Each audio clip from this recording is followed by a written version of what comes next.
MP Congress में कसावट की तैयारी। 15 दिनों में संगठन को लेकर बड़ा फैसला। कांग्रेस कमेटी का भंग होना भी तय। उपचुनाव में नेताओं की ड्यूटी तय। मध्य प्रदेश में जल्दी खंडवा लोकसभा सीट के साथ रेगांव, पृथ्वीपुर और जोबट विधानसभा के उपचुनाव होने हैं। कांग्रेस पार्टी इन चुनावों में भी दमोह की सफलता दोहराना चाहती है।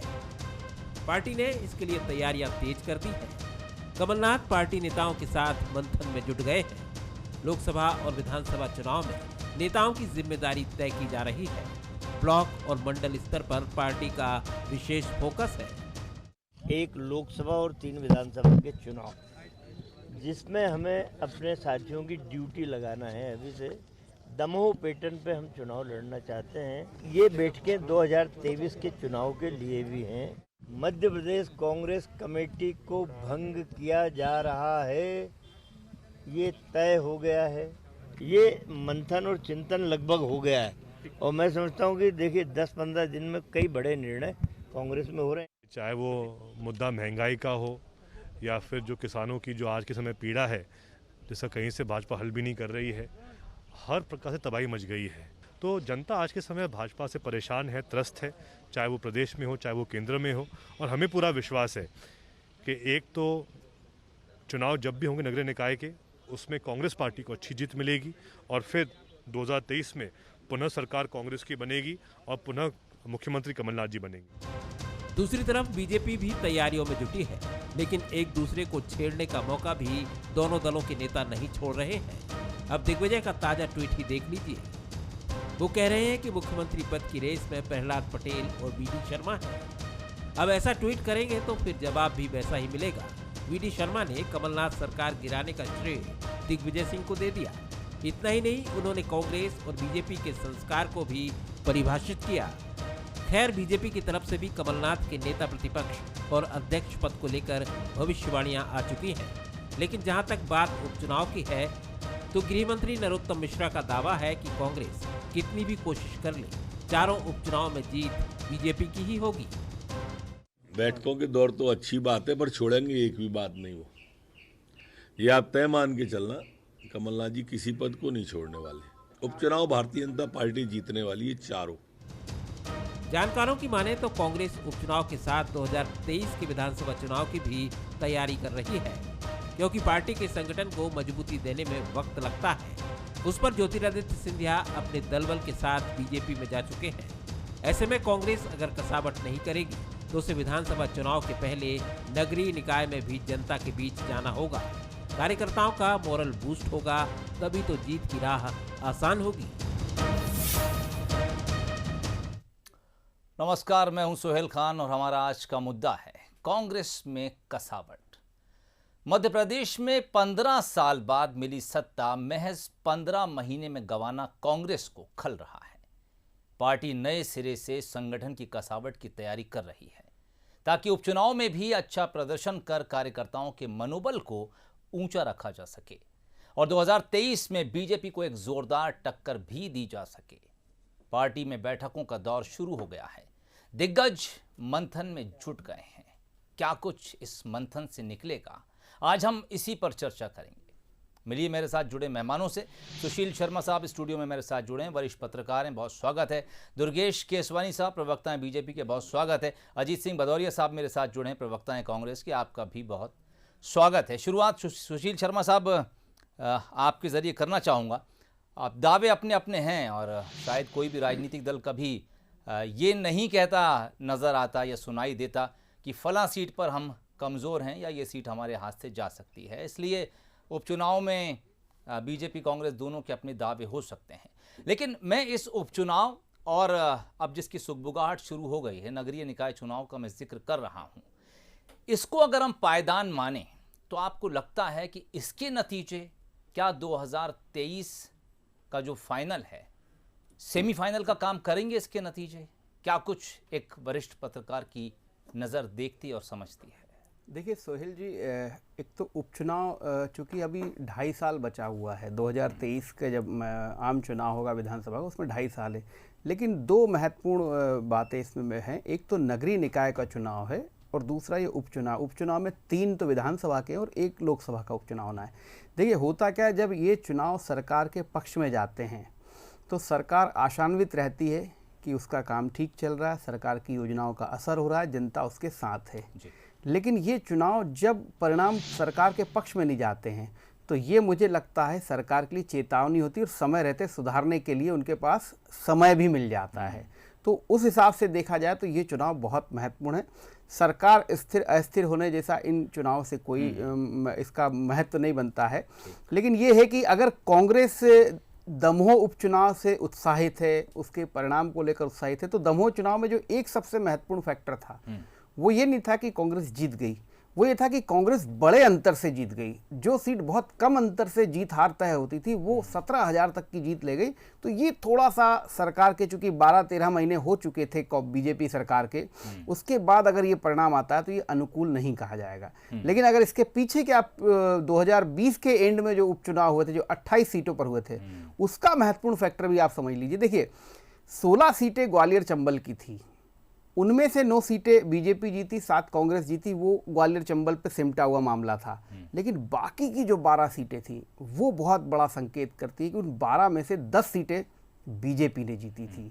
तो इसका मतलब, और वो मध्य प्रदेश के हर क्षेत्र की बिखरी हुई सीटें थी। अगर उसमें जो है रीवा का, विंध्य का भी था, तो मालवा की भी सीटें थी, मध्य भारत की भी थी, भोपाल। तो ये पूरा अगर आप देखें तो उस हिसाब से कांग्रेस को इस बात को समझना होगा कि ग्वालियर चंबल में तो आप रोकने में कामयाब रहे, लेकिन बाकी जगह आपका परफॉर्मेंस बहुत अच्छा नहीं था। और एक महत्वपूर्ण बात इसमें और है कि ये जितनी भी 10 सीटें बीजेपी ने जीती, इनका अंतर बहुत ज्यादा था। आप रायसेन का अंतर रिकॉर्ड तोड़, तुलसी सिलावट जो बहुत कम मार्जिन से वो रिकॉर्ड, राज्यवर्धन सिंह दत्तीगांव वो बड़े रिकॉर्ड से जीत रहे हैं, बिसाहूलाल सिंह वो बड़े मतों से जीत रहे हैं। तो ये जो इसको कांग्रेस स्टडी करेगी तो कांग्रेस को रूपरेखा बनाने में आसानी होगी। दमोह चुनाव को आप उदाहरण ले सकते हैं, लेकिन देखिए कोरोना के बाद और कोरोना में चुनाव का बड़ा फर्क है। पहली लहर बीत जाने के बाद उपचुनाव हुआ तो बीजेपी का परफॉर्मेंस अच्छा था। दूसरी लहर में कोरोना के दौरान चुनाव हुआ तो कांग्रेस जीत गई। तो ये सब चीजों को अगर कांग्रेस एनालाइज करेगी तो रणनीति बनाने में ज्यादा आसानी रहेगी और कांग्रेस कसावट के साथ जो है मैदान में उतर पाएगी। ये बड़ी महत्वपूर्ण बात आपने कही कि अगर जीत हार का अंतर बहुत ज़्यादा वोट से होता है तो फिर दोहरी चुनौती होती है। एक तो आपको अपने वोट बढ़ाना है और फिर विपक्ष के जो आपके अपोजिशन में हैं उनके वोट काटना भी है। मैं लौटता हूँ आपके पास दोबारा। अजीत सिंह भदौरिया साहब मेरे साथ जुड़े हैं, चूँकि रिपोर्ट आज कांग्रेस की दिखाई, इसलिए पहला सवाल अजीत सिंह भदौरिया साहब, फिलहाल अभी हमें राजनीतिक गलियारों में उस तरह की आवाज़ सुनाई नहीं दे रही जिसको बीजेपी ने एक समय खूब उछाला, चलो चलो हो गया। आजकल हम देख रहे हैं कि कमलनाथ जो है लगातार बैठकें कर रहे हैं और तमाम वो चेहरे जिनको लेकर ये कहा जाता था कि वो इधर उधर भटकते सुर हैं कांग्रेस के, वो कमलनाथ के साथ सुर से सुर मिलाते नजर आ रहे हैं। क्या लगता है अजीत सिंह भदौरिया साहब को एक मजबूत विपक्ष इस बार तैयार हो रहा है मध्य प्रदेश में? देखिए, मैंने तो सोहेल जी 2018 के मुख्य चुनाव के दौरान भी, चर्चा के दौरान हमेशा एक चीज कही कि कमलनाथ जी के नेतृत्व में पूरी कांग्रेस पार्टी एकजुट है। 28 उपचुनाव आए, उसमें भी मैंने कहा। आज के संदर्भ में चर्चा कर रहे हैं तो आज भी मैं पूरे दावे के साथ कह रहा हूं। आज तो आपको ये परिदृश्य दिखने लगा कि कमलनाथ जी किन किन लोगों के साथ मीटिंग कर रहे हैं और उसका क्या परिणाम आगे आने वाला है। बाकी कमलनाथ जी के नेतृत्व में पूरे मध्य प्रदेश का एक एक कार्यकर्ता, आदरणीय सोहेल जी, उनके नेतृत्व में तैयार बैठा है। जिस तरीके से जनमत को खरीद कर अपमान किया गया भारतीय जनता पार्टी और शिवराज सिंह जी के द्वारा, तो एक एक कार्यकर्ता संकल्पित है कि मध्य प्रदेश के जनमानस के हित की, चाहे वो 100 यूनिट 100 रुपये का मामला हो, कन्यादान की दुगनी राशि हो, वृद्धा पेंशन की दुगनी राशि हो, इन सबको, जिस तरीके से किसान कर्ज माफी जो आधी हो गई थी, आधी और बची थी, जिस तरीके से भारतीय जनता पार्टी ने जनमत को लूट के अधूरे बीच मझधार में छोड़वाया है, तो कांग्रेस का कार्यकर्ता, मध्य प्रदेश की जनता तैयार बैठी है भारतीय जनता पार्टी को सबक सिखाने के लिए। ठीक, मैं लौटता हूँ दोबारा आपके पास। दुर्गेश केसवानी साहब, कुछ सवाल ज़रूर अजीत सिंह साहब ने खड़े किए हैं, और लेकिन उससे पहले मैं एक सवाल अपना भी जोड़ता हूँ। उपचुनाव को लेकर अभी हम बीजेपी के कुछ नेताओं के बयान अपनी रिपोर्ट में सुनवा भी रहे थे। तीनों विधानसभा और लोकसभा सीट जीत का दावा भी किया जा रहा है, लेकिन क्या वाकई कांग्रेस को इतना हल्का इस वक्त मध्य प्रदेश की राजनीति में बीजेपी देखती है कि 100% रिजल्ट की बात कर रही है? देखिए, मुझे लगता है जैसा कि आप डॉक्टर नरोत्तम मिश्रा जी की बाइट जो अपने उसी प्रोग्राम में चल रही थी, तो आप उसी की बात कर रहे हैं। निश्चित ही हमारा भारतीय जनता पार्टी का जो कार्यकर्ता है वो हमेशा ही 24/7 चुनावी मोड में रहता है। और निश्चित ही जैसा डॉक्टर नरोत्तम मिश्रा जी ने कहा, हमारे प्रदेश अध्यक्ष माननीय वी.डी. शर्मा जी ने भी कहा और माननीय शिवराज जी भी, सभी कार्यकर्ता प्राणपन से जुटकर जो हम 2023 की भी बात जो आप कर रहे हो उसमें भी निश्चित रूप से हम आने वाले हैं, और जो नगरीय निकाय चुनाव की बात कर रहे हो उसमें भी हम आने वाले हैं। मेरे को जो लगता है इसमें सोहेल जी कि हमारे कांग्रेस के साथी अभी तक सिंधिया जी के फोबिया से बाहर निकल के बात नहीं कर पा रहे। जनमत खरीद कर लूट और ये इस तरह की भाषा का जो प्रयोग करते हैं, मुझे लगता है कि कहीं ना कहीं ये उस चीज़ से बाहर निकल नहीं पा रहे हैं। आज अगर इनके पास अनुभव है, कमलनाथ जी के लिए ये अनुभव की बातें करते रह रहे हैं। अभी मेरे कांग्रेस के विद्वान साथी ने कुछ योजनाएं भी गिनाई। अरे भैया, धरातल पे क्या लेके आए? आज प्रदेश की जनता आपको तो उस चीज़ का हिसाब लेगी कि 973 झूठे वचन, जिस एक वचन के पीछे प्रभु श्री राम जी ने 14 बरस का वनवास काटा, और वो 973 वचन आपने प्रदेश की जनता को झूठ बोले। और उस झूठ के बाद भी आप देखिए, मेरे कांग्रेस के मित्र यहाँ बैठ के इतरा कर बता रहे हैं कि हमने ये किया। अरे आपकी प्राथमिकताएं क्या थी जब चुनाव से पहले थी, और अब प्राथमिकताएं जब आपकी सरकार बनी तो क्या हो गई? तबादले उद्योगों में जो तब्दील हो गए। उसके बाद आप जो कन्यादान योजना की बातें कर रहे हैं, कितने ही जोड़ों ने, हम आपके चैनलों पे बैठे रहे, अनेक जोड़े प्रदर्शन करते रहे कि ये जो मिलते थे पैसे, वो भी पैसे नहीं मिल रहे। सब योजनाएं बंद करके जन सरोकार से कोई मतलब नहीं था इनका। इनकी प्राथमिकता आईफा ITI जैसे अवार्ड्स होकर मध्य प्रदेश में रह गई थी। तो कांग्रेस सिर्फ और सिर्फ जो कथनी है, जो करनी है। और अब अभी भी आप देखेंगे जो मंथन और कसौटी की जो बातें कर रहे हैं। और सोहेल जी, जो आपने कहा शुरू में बात में, जिस डिबेट स्टार्ट होने से ही पहले आपने कहा कि चलो चलो हो गया, निश्चित रूप से जिस मुख्यमंत्री को अपने विधायकों के लिए समय नहीं था, अब आप कितना ही करके समय दे दो, अब बहुत पश्चात क्या, जब चिड़िया चुग गई खेत, अब कुछ तो बचा ही नहीं है। और आप बैठ के मंथन करते रहो, कुछ करते रहो। कमलनाथ जी अपना विश्वास खो चुके हैं प्रदेश में। कोई कार्यकर्ता कांग्रेस का, सब विमुख हो चुके हैं इस समय। ठीक, अजीत सिंह भदौरिया साहब, आप जवाब जरूर देना चाहेंगे, लेकिन मैं उससे पहले आपके पास आऊँ। सुशील शर्मा साहब, ये जो एक जुमला था कि चलो चलो बहुत हो गया, ऐसा नहीं है कि सिर्फ विपक्ष में रहते हुए बीजेपी ने इस जुमले को बहुत उछाला। ये बात हमने कई कांग्रेसियों की ज़बान से भी सुनी थी। बहरहाल खैर, इस पर हम फोकस नहीं करेंगे। एक तरह से एक राजनीतिक दाग है। जब कमलनाथ का नाम मध्य प्रदेश की राजनीति में लिया जाएगा, बीजेपी इसको लगातार दोहराती रहेगी। क्या लगता है आपको? कमलनाथ का वो बयान, वहाँ से मैं शुरू करता हूँ, जब उन्होंने कहा कि कमलनाथ अब मध्य प्रदेश की राजनीति करेंगे। उन्होंने ये भी कहा कि अब मैं मध्य प्रदेश छोड़कर नहीं जाऊंगा। 2023 एक मौका कमलनाथ के लिए हो सकता है, जब शायद उनका ये ड्रीम भी हो कि मैं दोबारा अपने दम पर, क्योंकि पिछली बार जो त्रिमूर्ति की बात हुई, इस बार वो अपने दम पर दोबारा पार्टी को सत्ता में लाकर अपने ऊपर लगा वो राजनीतिक दाग भी धो सकें, और शायद अपनी उस पर्सनैलिटी को, अपने उस व्यक्तित्व को, जिसमें एक वो लीडर के तौर पर पहचान रखते हैं, टीम लीडर के तौर पर पहचान रखते हैं, उस पर दोबारा से कायम हो सकें। नहीं, बिल्कुल ठीक कह रहे हैं। और ये कमलनाथ जी इसी सोच के साथ मध्य प्रदेश में डटे हुए और बार बार ये बात कहते हैं। लेकिन एक बात और समझनी होगी कि 2018 का श्रेय सिर्फ और सिर्फ कमलनाथ को नहीं जाता है। देखिए, 1 मई 2018 को पैराशूट लैंडिंग की तरह उन्होंने प्रदेश अध्यक्ष का कार्यभार संभाला था जी। लेकिन उसके पहले मध्य प्रदेश पे अरुण यादव और अजय सिंह की जोड़ी ज़मीन तैयार कर रही थी, ज़मीन तैयार कर चुकी थी।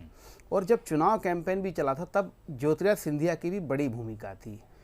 तो ये आप देखिए कि उस समय चूंकि अध्यक्ष वो थे तो हम श्रेय उनको देते हैं, लेकिन मुझे लगता है कि इन नेताओं के योगदान को भदौरिया जी भी हो सकता है कि यहाँ ना बोले, लेकिन इस बात से सहमत हो गए कि इन लोगों ने बड़ी भूमिका निभाई थी।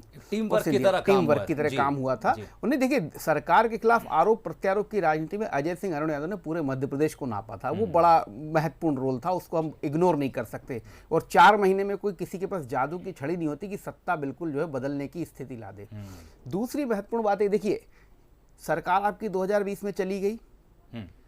2020 के अंत में जो चुनाव हुआ था वो भी एक तरीके से आम चुनाव था। आपको उसमें परफॉर्म करना था। अगर आप 28 में से 25 सीटें जीत जाते तो मोरली जो है बीजेपी उस चुनाव को हारी हुई होती और सरकार उनकी नहीं रहती। लेकिन आपका परफॉर्मेंस क्या था, 33% का रिजल्ट आप ला पाए जी। तो ये, और उसमें कौन थे, कमलनाथ जी भी लगे थे, दिग्विजय सिंह भी लगे थे, तो पूरी टीम लगी थी।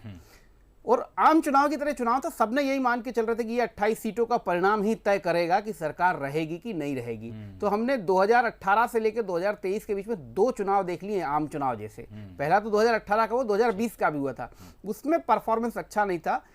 कांग्रेस की सिर्फ खुशी की बात यह है या उत्साह की बात यह कि वो दमोह का चुनाव जीती है। वो दमोह का चुनाव इस मायने में महत्वपूर्ण है कि भाई 13-12 महीने के कार्यकाल पे आपको जनता ने, बीजेपी सरकार को जनता ने वोट नहीं दिया, इसी का उत्साह है। तो मुझे तो लगता है कि कमलनाथ जी के पास ये बहुत बड़ा मौका रहेगा, अनुभवी हैं जी।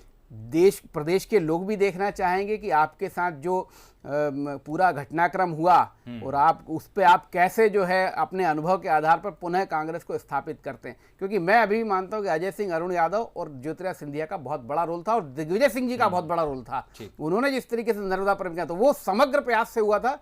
कमलनाथ जी के इंडिविजुअल प्रयास वाली अभी सफलता हमने नहीं देखी है। जनता इंतजार कर रही है। अजीत सिंह भदौरिया साहब, दूध का जला छाछ भी फूक फूक के पीता है। यकीनन कमलनाथ भी पुरानी गलतियों से कुछ सीखते होंगे। क्या कुछ चर्चाएं उन बंद कमरों में होती हैं अजीत सिंह भदौरिया साहब, जिसमें अतीत की गलतियों को सुधारा जा सके? यकीनन टारगेट 2023 है कांग्रेस का।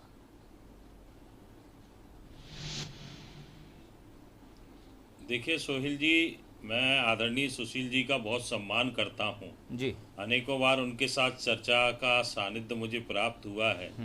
तो मैं उनका जो आकलन देखता हूं, राजनीतिक आकलन और राजनीतिक विश्लेषण देखता हूं, वो बिल्कुल निष्पक्ष रहता है, शून्य से चालू होता है और बिल्कुल साफ गोई से बात करते हैं जी। तो इसलिए उनकी किसी भी बात को ना मानने का मेरे द्वारा व्यक्तिगत प्रश्न चिन्ह नहीं उठता, प्रश्न नहीं उठता। उन्होंने जो चीज कहा ठीक है। आदरणीय कमलनाथ जी का नेतृत्व था, बाकी पूरी टीम वर्क थी। आदरणीय सुशील जी, अजय सिंह जी, अरुण यादव जी ने, आपकी बात से पूर्णतः सहमत हूँ कि पूरे 3-4 साल संघर्ष किया। उस संघर्ष से लाके उन्होंने शिवराज सिंह जी की भ्रष्टाचार को, खोखली योजनाओं को उजागर किया और कांग्रेस के लिए जमीन तैयार कर मानते हैं। बीच चुनाव में आदरणीय दिग्विजय सिंह जी ने, आप देखिए जिस तरीके से बागी प्रत्याशी हुए थे कांग्रेस के, उन सबको मना के, व्यक्तिगत जाके लोगों के बीच में जाके उन सबसे उनके नॉमिनेशन वापस करवाए। तो आप अगर आकलन करेंगे सुशील जी तो देख पाएंगे कि कांग्रेस के भाजपा की तुलना में कम बागी प्रत्याशी 2018 के चुनाव के दौरान आए थे। उसी का परिणाम था कि कांग्रेस पार्टी ने बढ़त प्राप्त की। तो ये पूरा टीम वर्क है, स्वाभाविक है, संगठन है तो संगठन में टीम वर्क काम करता है। परंतु मैं सोहेल जी अपने भारतीय जनता पार्टी के मित्र को बता देना चाहूंगा जी, उनसे कहूंगा कि 3 बार के जो मैनिफेस्टो में, आपको मालूम नहीं होगा दुर्गेश जी की 2162 घोषणाएं थी आपकी, 2160 जी, जिसमें से केवल 400 कुछ घोषणाएं पूरी हुई थी आपके मैनिफेस्टो के 3 साल के। बाकी 1700 कुछ घोषणाएं आज भी बकाया हैं। वो 5-15 साल के शासन काल के 3 बार की घोषणाएं तो भारतीय जनता पार्टी पूरी कर नहीं पाई। और आज क्या स्थिति है आप देखिए, सेकेंड वेव में हमने लाखों लोगों को खो दिया सोहेल जी। उसके बाद जो ऑक्सीजन प्लांट लग रहे थे आज भी वहीं की वहीं अधूरे रह गए। आज भी उन ऑक्सीजन प्लांटों पे कहीं पे दोबारा काम प्रारंभ नहीं हुआ। ये बड़ा मुझे ऐसा लगता है जितना ध्यान आजकल कांग्रेस के लोग भाजपा की तरफ दे रहे हैं, अगर आप उतना अपने संगठन को दे दोगे तो निश्चित रूप से आपका संगठन कुछ न कुछ कर पाएगा। आप सिर्फ और सिर्फ भाजपा से, सिर्फ भाजपा क्या कर रही है, भाजपा के मुख्यमंत्री कौन होंगे, अगर सिर्फ इन्हीं बातों को लेके करते रहोगे अजीत भाई तो आप निश्चित रूप से और गर्त में जाते जाओगे। मेरी बात दुर्गेश जी, मेरी बात जी, अरे मेरी बात दुर्गेश जी, मेरी बात होने दीजिए। प्लीज प्लीज दुर्गेश जी मेरी बात बोलिए बोलिए। अब दुर्गेश जी क्यों परेशान है कि दिग्विजय सिंह साहब ने बीडी शर्मा, प्रहलाद पटेल का तो नाम ले दिया, परंतु नरोत्तम मिश्रा जी का नाम रह गया। अरे मेरे भैया, पूरे नरोत्तम कोई मिश्रा और हमें दिग्विजय सिंह जी का सर्टिफिकेट थोड़ी चाहिए किसी के नाम पे। और हमारे यहाँ भारतीय जनता पार्टी में हमारा संगठन हमारे लिए सर्वोपरि है। जो संगठन तय करता है उन पे प्रचार किया जाता है। कोई किसी के नाम लेने से नहीं होता है। अब आप जैसे फोबिया में चल रहे हो अभी तक सिंधिया जी के, आप हमेशा ही सिंधिया जी के कांग्रेस फोबिया में चल रही है। अरे जब 2018 में थे तो चेहरा सिंधिया जी का ही दिखा के आप चुनाव लड़े थे। ठीक है अजीत सिंह साहब, मैं लौटता हूँ आपके पास। कोई सिंधिया जी का चेहरा नहीं था, अब आप दिखा लो। आप कहीं एडजस्ट हो पाए क्या? अरे मेरे को एडजस्ट होने नहीं भैया, ये एडजस्ट होने वाली परंपरा है कांग्रेस में। हमारा संगठन हर प्रत्येक कार्यकर्ता का आकलन करता है और प्रत्येक कार्यकर्ता को उसके हिसाब से दायित्व देता है। प्रत्येक कार्यकर्ता को उसके आकलन के हिसाब से दायित्व देता है। आज मेरी पार्टी ने मेरे को यहाँ बिठाया तो निश्चित रूप से मैं उसका धन्यवाद देता हूँ। जी दुर्गेश जी, बगल में प्रभारी मंत्री नहीं बनाया, तो ये स्थितियां निर्मित हैं। अरे मेरे दोस्त, मेरी आप हवा में महल बना के खुद ही हंस लो और खुद ही अपने आप को सांत्वना दे दो अजीत भैया। इस सरकार की खरीद फरोख्त से अरे जनता ने नकार दिया, उस खरीद फरोख्त को जनता ने नकार दिया। आप 28 चुनाव में आप सुशील शर्मा जी की बात, सुशील शर्मा जी को तो मान रहे हो, उनकी बातों को नहीं मान रहे हो आप। उन्होंने स्पष्ट कर दिया। बीडी शर्मा जी उन कार्यकर्ताओं की अगुवाई में लगातार प्रयास कर रहे हैं कि शिवराज सिंह जी को किस तरीके से कुर्सी से बाहर करके इस मुख्यमंत्री की कुर्सी को हथियाया जाए। ठीक दुर्गेश जी, सवाल अगला आपसे है। 2018 का चुनाव और उसके बाद अब जब उपचुनाव हुए उसके बाद 2020 में, और नगरीय निकाय चुनाव भी सामने रख लेते हैं और 2023 भी सामने रख लेते हैं, जो कुछ बदला वो सिर्फ एक बड़ा चेहरा है। वो चेहरा पहले कांग्रेस के साथ था और वो चेहरा अब बीजेपी के साथ है। वो चेहरा जब कांग्रेस के साथ था तब दावे आपके भी जीत के थे, लेकिन सत्ता आपके हाथ से गई, ये भी एक हकीकत है।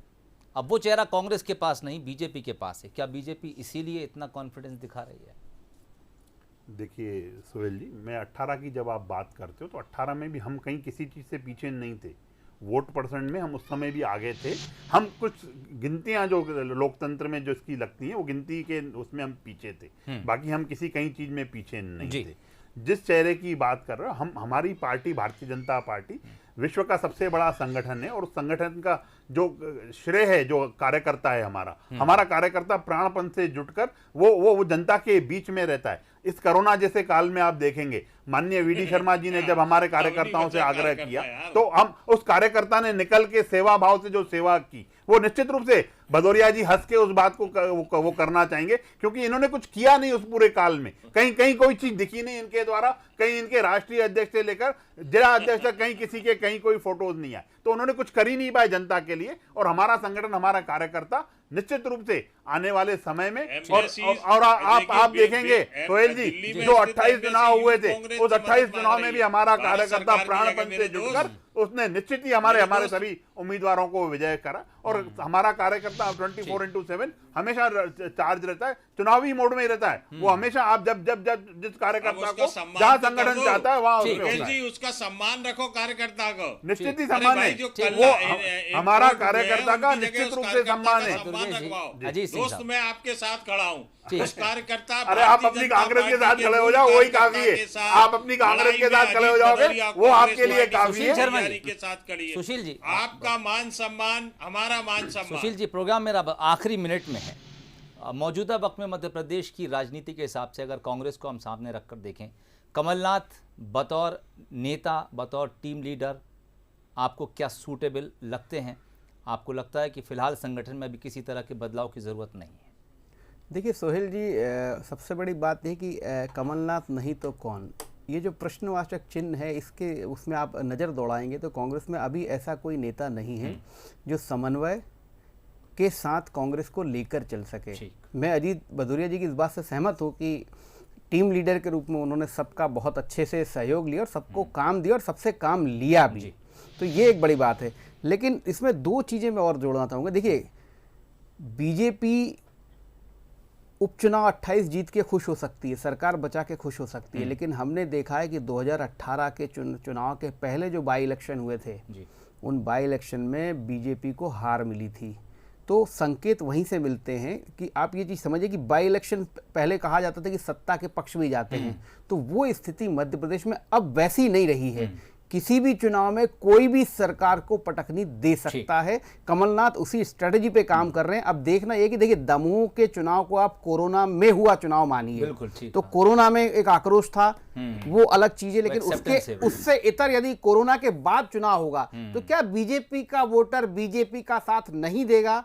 इस पर चिंतन कांग्रेस को करना होगा और उस आक्रोश को बनाए रखना होगा, तभी कमलनाथ सफल हो पाएंगे इन 4 उपचुनाव में, क्योंकि इसके बाद आने वाले नगरीय निकाय के चुनाव भी है। तब तक बीजेपी भी अपनी रणनीति पर काम कर रही होगी, क्योंकि मरहम लगाने का काम बीजेपी भी करेगी, लेकिन कांग्रेस को उस घाव को अगर बनाए रखेगी तो मुझे लगता है कि दमोह जैसे परिणाम लाने में वो सफल हो सकती है। बिल्कुल। और मामला एक तरफा नहीं है। अगर कमलनाथ लगातार अपने नेताओं से मुलाकात कर रहे हैं, कमलनाथ के निवास पर मीटिंग्स हो रही हैं, रणनीति बनाई जा रही है, दिल्ली को भी कॉन्फिडेंस में लिया जा रहा है, तो दूसरी तरफ बीजेपी संगठन भी खामोश नहीं है, वहाँ पर भी हलचल लगातार बनी हुई है। ऐसे में ये तय है कि आने वाले उपचुनाव, नगरीय निकाय चुनाव और फिर 2023 का तो फाइनल रोमांचक होगा ही। फिलहाल आप तीनों मेहमानों का बहुत शुक्रिया, सुशील शर्मा साहब, दुर्गेश केसवानी साहब, अजीत सिंह भदौरिया साहब, हमसे जुड़ने के लिए। आज का मुद्दा में फिलहाल इतना ही। नमस्कार।